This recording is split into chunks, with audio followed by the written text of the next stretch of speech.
Good afternoon, everyone. I will be doing a presentation today on how climate change has affected infrastructure. A great quote that I read was whether it's water, communication system, infrastructure is ill prepared to keep functioning under changing climate conditions. Climate change continues to show that our infrastructure is not ready for drastic changes in weather. Rising sea levels, hurricanes, and temperature fluctuations have left many communities in shambles as these disasters have not been prepared for. What I have seen is that a lot of communities have a foundation and infrastructure that has been reflective in the past. We have a lot of subway systems, our old buildings have a lot of bones that belong to past ideas of what weather is like. As our climate continues to change, there's more that we're asking of our infrastructure to be able to handle, such as more electrical production. Technological advances have required more changes in heating and air conditioning.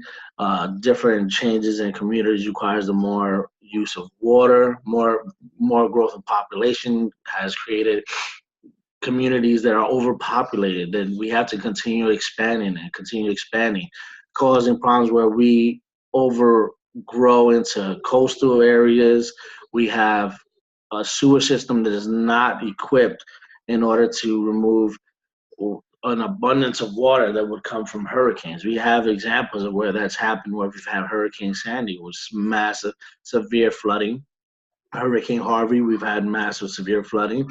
Even Katrina, where there's been massive severe flooding, it's because of our overpopulation. We have so many people condensed into areas, and we keep growing and growing into these communities. We start tapping into natural areas, and natural areas is what helps our climates. When we have severe climate changes, some of our natural environments is what helps provide an outlet for all of these situations.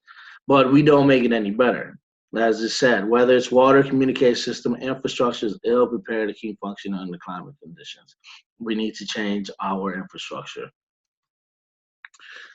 Infrastructure. Many of the roads, rail systems, buildings, and ports have not been able to survive the test of time. They have been built to a standard that reflects history. And as I said before, some of these roads need to be updated. Some of the subway systems, electrical wiring, everything it needs to be updated to reflect what we need now. A lot of these systems have been deteriorated over time, and what's been happening is instead of overhauling the whole system, what communities have been doing, what local governments have been doing is rather patch jobs, fixing problems here and there and not taking into account there is a more deeper issue that we have. Rising temperatures causing the pull for too much electricity, and these old copper systems, these old systems are not well equipped to provide the abundance of energy that we need in order to provide this electrical output. But the thought has changed, which is why we notice that we are having problems maintaining this need for power and resources. What we're doing is starting to pull into solar panels, where I myself, I have solar panels, and it helps to augment the system. The rising temperature, overheated systems tend to fail. With solar power, we've been able to augment some of these electrical systems so that we have energy within our homes, standalone homes, to provide the energy that we need. This is one of the major things that we've been doing as far as infrastructure changes, understanding that there's a different thought on how do we provide resource and energy to our communities without overloading the system that is outdated. So even with technological advances, we have situations where communities overload systems. Electrical companies not been able to keep up with output due to heat waves and have blackouts.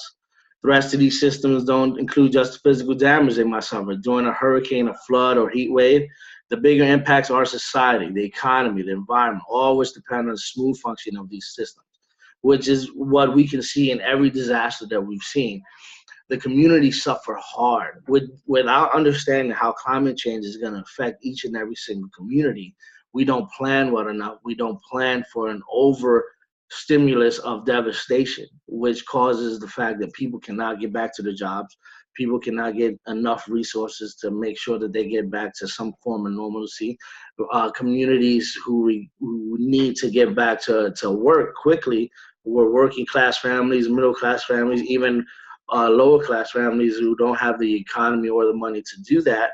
They need to be able to rebound faster off of these disasters. And what we used to think would be nothing more than just a drizzle or a small rainstorm, we're dealing now with high winds, high thunders, high forms of climate that we're not ready for.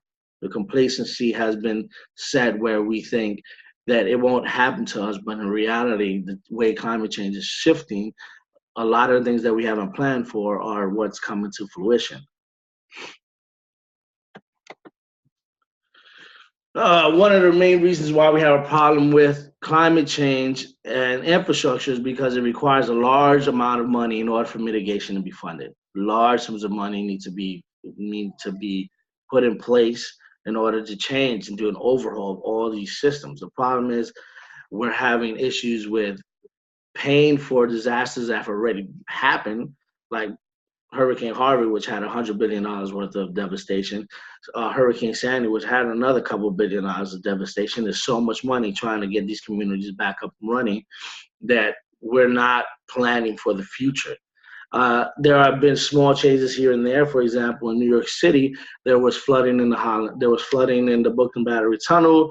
There was flooding in the Midtown Tunnel. And what City of New York has implemented is they have created these latches that they can close the tunnel off during what they expect to be a severe storm in order to prevent those tunnels from being flooded.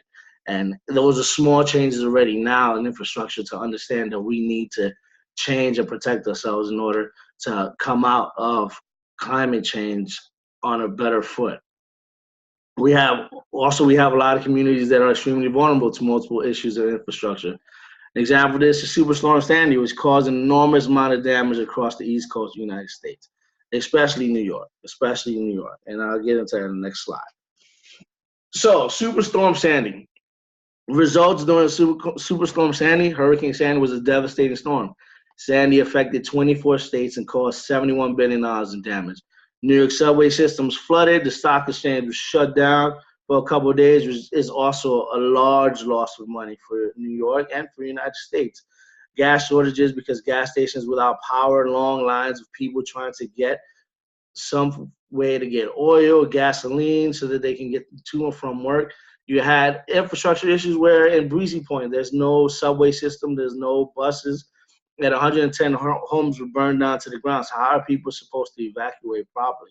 Also, Superstorm Sandy, an example of how climate change can compound itself, is you had the storm and one time frame, and a couple of days later you had the nor'easter, which compounded the issues of climate. You had rain and flooding, and then a few days later you had